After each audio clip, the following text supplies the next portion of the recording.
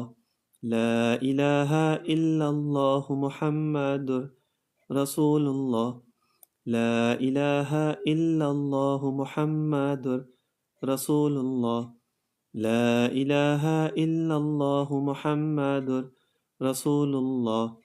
اللهم صل على سيدنا ومولانا محمد وعلى آل سيدنا ومولانا محمد وبارك وسلم وصل عليه. اللهم صل على سيدنا ومولانا محمد وعلى آل سيدنا ومولانا محمد وبارك وسلم وصل عليه. اللهم صل على سيدنا ومولانا محمد وعلى آل سيدنا ومولانا محمد وبارك وسلم وصل عليه. اللهم صل على سيدنا ومولانا محمد وعلى آل سيدنا ومولانا محمد وبارك وسلم وصل عليه. اللهم صل على سيدنا ومولانا محمد وعلى آل سيدنا ومولانا محمد وبارك وسلم وصل عليه. اللهم صل على سيدنا ومولانا محمد وعلى آل سيدنا ومولانا محمد وبارك وسلم وصل عليه. اللهم صل على سيدنا ومولانا محمد وعلى آل سيدنا ومولانا محمد وبارك وسلم وصل عليه. اللهم صل على سيدنا ومولانا محمد وعلى آل سيدنا ومولانا محمد وبارك وسلم وصل عليه. مراقبہ ہوگا، اور مراقبے کا طریقہ میں نے آپ لوگوں کو بہت دفعہ بتایا.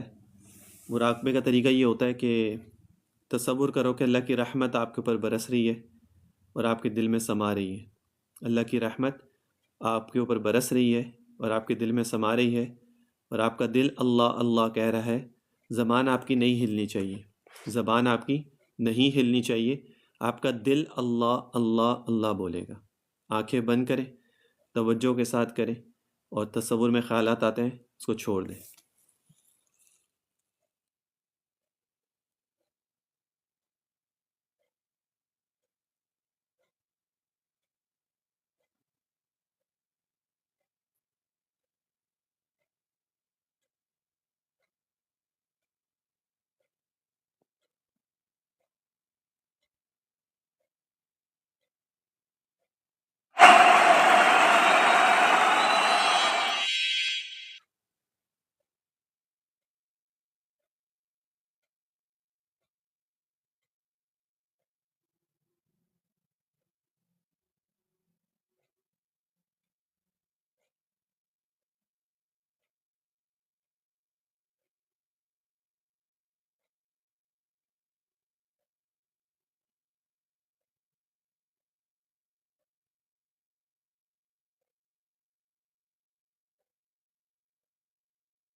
الحمدللہ رب العالمین.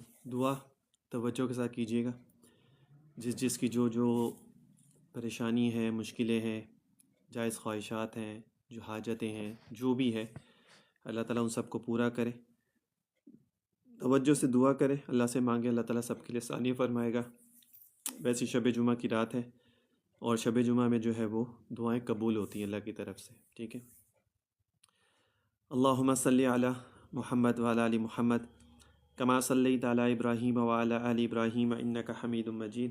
اللہم بارک علی محمد وعلی آل محمد کما بارکت علی ابراہیم وعلی آل ابراہیم انک حمید مجید۔ لا حول ولا قوة الا باللہ العلی العظیم۔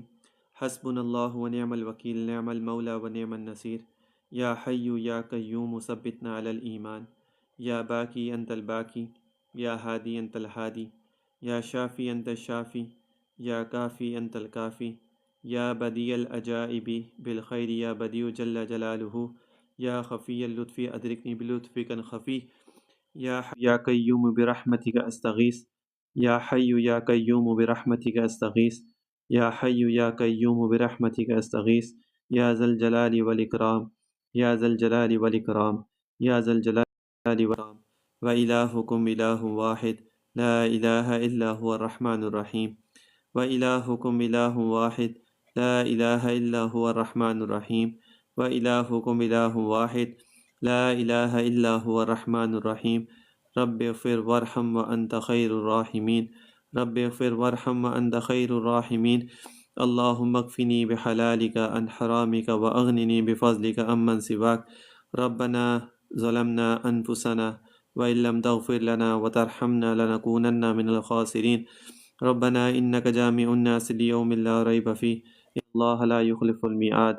ربنا آتنا في الدنيا حسنة وفي الآخرة حسنة وقنا عذاب النار، وقنا عذاب القبر، وقنا عذاب الحشر، وقنا عذاب القرز، وقنا عذاب وقنا عذاب النار، وقنا عذاب النار، وقنا عذاب النار۔ اللهم اجرني من النار، اللهم اجرني من النار، اللهم اجرني من النار۔ ربنا لا تزغ قلوبنا بعد إذ هديتنا وهب لنا من لدنك رحمة إنك أنت الوهاب۔ يا أرحم الراحمين، يا أرحم الراحمين، يا أرحم الراحمين۔ رب اغفر وارحم وأنت خير الراحمين۔ اللهم صل على محمد وعلى آل محمد كما صليت على إبراهيم وعلى آل إبراهيم إنك حميد مجيد۔ اللهم بارك على محمد وعلى آل محمد كما باركت على إبراهيم وعلى آل إبراهيم إنك حميد مجيد۔ لقد جاءكم رسول من أنفسكم عزيز عليه ما عنتم حريص عليكم بالمؤمنين رؤوف رحيم۔ فإن تولوا فقل حسبي الله لا إله إلا هو عليه توكلت وهو رب العرش العظيم۔ سبحان الله وبحمده، سبحان الله العظيم وبحمده، أستغفر الله ربي من كل ذنب وأتوب إليه، أستغفر الله ربي من كل ذنب وأتوب إليه، فالله خير حافظا وهو أرحم الراحمين۔ لا إله إلا أنت سبحانك إني كنت من الظالمين، لا إله إلا أنت سبحانك إني كنت من الظالمين۔ رب اغفر وارحم وأنت خير الراحمين۔ سلام قولا من رب رحيم، وأفوض أمري إلى الله إن الله بصير بالعباد۔ ألم نشرح لك صدرك ووضعنا عنك وزرك الذي أنقض ظهرك ورفعنا لك ذكرك فإن مع العسر يسرا، إن مع العسر يسرا، فإذا فرغت فانصب وإلى ربك فارغب۔ قل أعوذ برب الفلق من شر ما خلق، ومن شر غاسق إذا وقب، ومن شر النفاثات في العقد، ومن شر حاسد إذا حسد۔ قل أعوذ برب الناس ملك الناس إله الناس من شر الوسواس الخناس الذي يوسوس في صدور الناس من الجنة والناس۔ قل هو الله أحد الله الصمد لم يلد ولم يولد ولم يكن له كفوا أحد۔ الحمد لله رب العالمين الرحمن الرحيم مالك يوم الدين، إياك نعبد وإياك نستعين، اهدنا الصراط المستقيم صراط الذين أنعمت عليهم غير المغضوب عليهم ولا الضالين۔ اللهم صل على محمد وعلى آل محمد كما صليت على إبراهيم وعلى آل إبراهيم إنك حميد مجيد۔ اللهم بارك على محمد وعلى آل محمد كما باركت على إبراهيم وعلى آل إبراهيم إنك حميد مجيد۔ اللهم يا حل المشكلات، اللهم يا حل المشكلات، اللہم یا حل المشکلات، اللہم یا کافی المہمات، اللہم یا کافی المہمات، اللہم یا قاضی الحاجات، اللہم یا مسبب الاسباب، اللہم یا مفتح الابواب، اللہم یا رافع الدرجات، اللہم یا دافع البلیات، اللہم یا منزل البرکات، اللہم یا شافی الامراض، اللہم یا شافی الامراض، اللہم یا شافی الامراض، اللہم یا مجیب الدعوات، اللہم یا مجیب الدعوات، اللہم یا مجیب الدعوات، اللہم یا سامی الاصوات، اللہم یا سامی الاصوات، اللہم یا سامی الاصوات، اللہم یا خیر الناصرین، اللہم یا ارحم الراحمین، یا حی یا قیوم بحق لا الہ الا انت سبحانک انی کنت من الظالمین، اللہم صل علی محمد وعلی آل محمد کما صلیت علی ابراہیم وعلی آل ابراہیم انک حمید مجید، اللہم بارک علی محمد وعلی آل محمد کما بارکت علی ابراہیم وعلی آل ابراہیم انک حمید مجید۔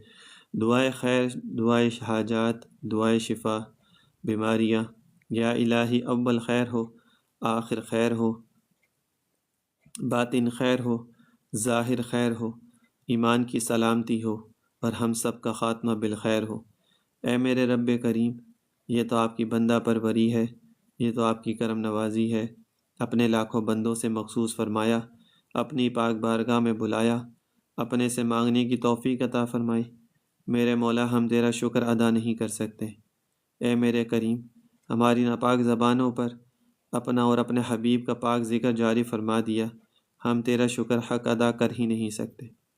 بن مانگے ہمیں نعمت عظمیٰ عطا فرمائی کہ اپنے پیارے محبوب کی امت میں پیدا فرما دیا، ان کے پاک دامن سے وابستہ فرما دیا۔ میرے مولا، ہم تیرا شکر حق ادا کر ہی نہیں سکتے، بس التجا یہ کرتے ہیں ہم سب و جتنے بھی حاضرین محفل ہیں، اور ہمارے عزیز و اقارب اور ہمارے والدین، تمام مسلمانوں پر اپنا کرم، فضل، رحمت فرما۔ اے اللہ، ہمارے صغیرہ اور کبیرہ گناہوں کو معاف فرما۔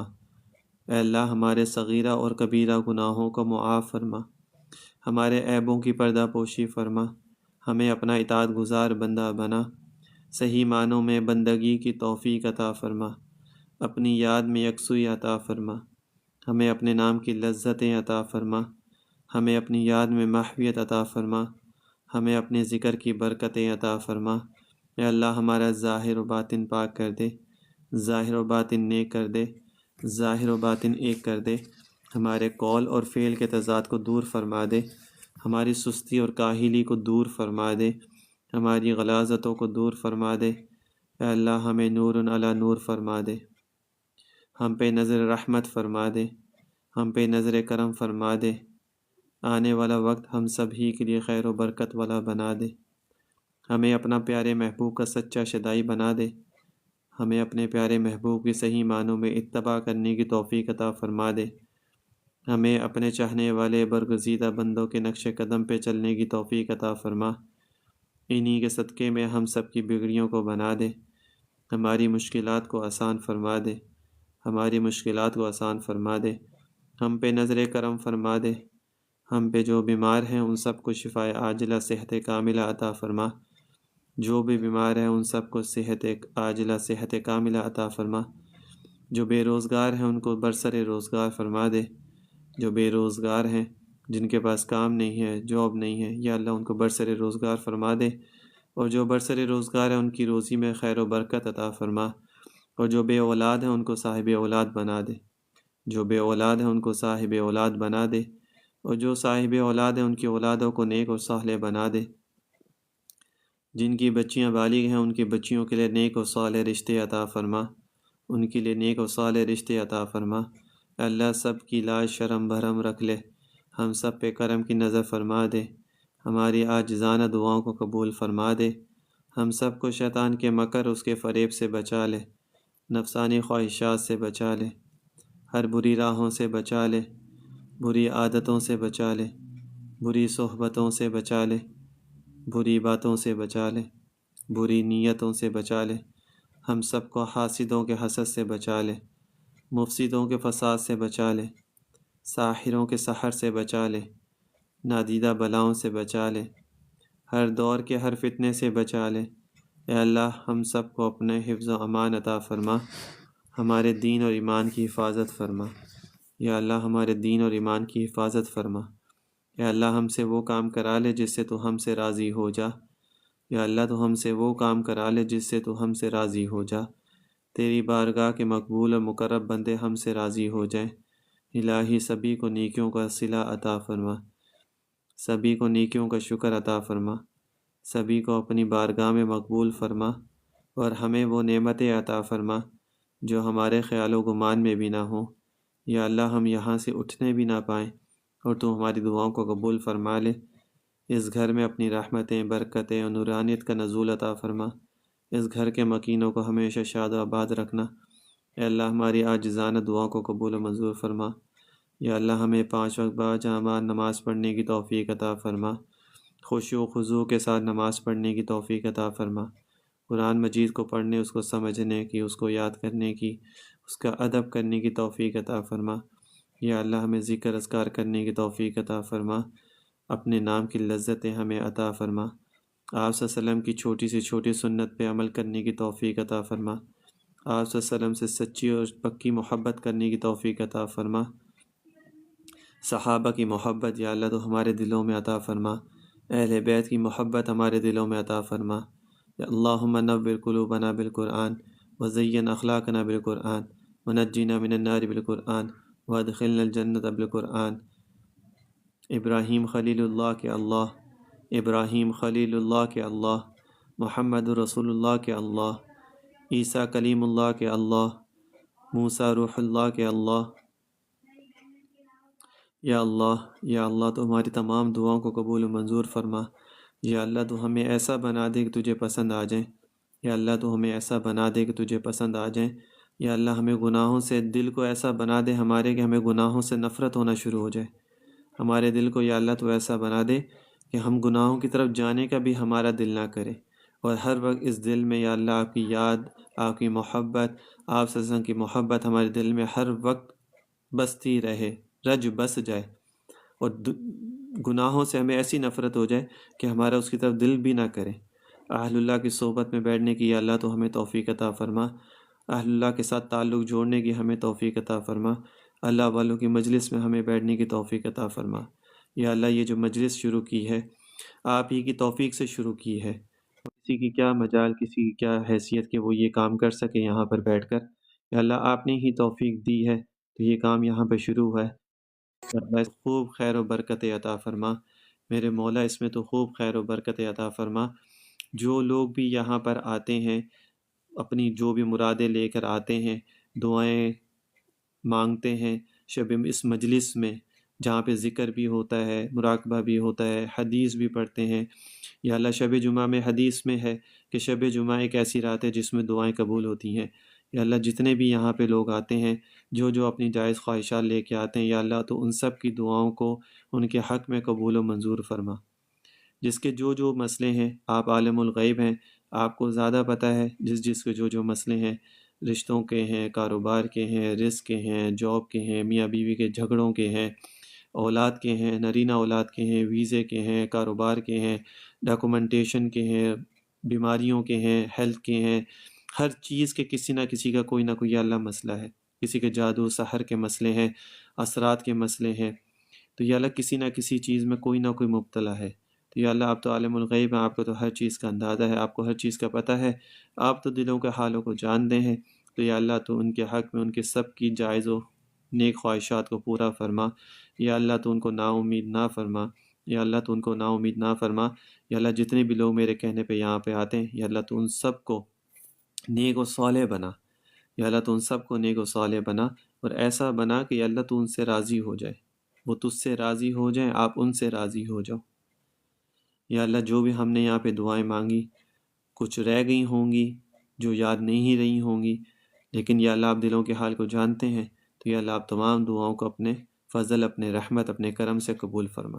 اللہم انا نسألک من خیر ما سألک منہ عبدک و نبیک محمد صلی اللہ علیہ وآلہ وسلم وأعوذ بك من شر ما استعاذ منه عبدك ونبيك محمد صلی اللہ علیہ وآلہ وسلم وأنت المستعان وعليك البلاغ ولا حول ولا قوة إلا بالله العلی العظیم۔ جہاں جہاں پر مسلمان یا اللہ ظلم ہو رہا ہے، فلسطین ہے، شام ہے، جہاں جہاں پوری دنیا میں کہیں پر بھی مسلمانوں پر ظلم ہو رہا ہے، یا اللہ تو ان کی نصر مدد عطا فرما، مجاہدین کی مدد عطا فرما، یا اللہ تو ان کے لیے غیب سے مدد عطا فرما۔ اور جو بھی لوگ مسلمانوں پر ظلم کر رہے ہیں، کہیں پر بھی کر رہے ہیں، کسی بھی ملک میں، شہر میں، علاقے میں، یا اللہ تو ان سب کو تباہ و برباد کر دے، ان کو ہدایت دے دے یا اللہ، تو ان کو ہدایت دے، اور اگر ان کے حق میں ہدایت نہیں ہے تو یا پھر ان کو تباہ و برباد کر دے۔ سبحان ربک رب العزت عما یصفون وسلام المرسلین والحمد للہ رب العالمین۔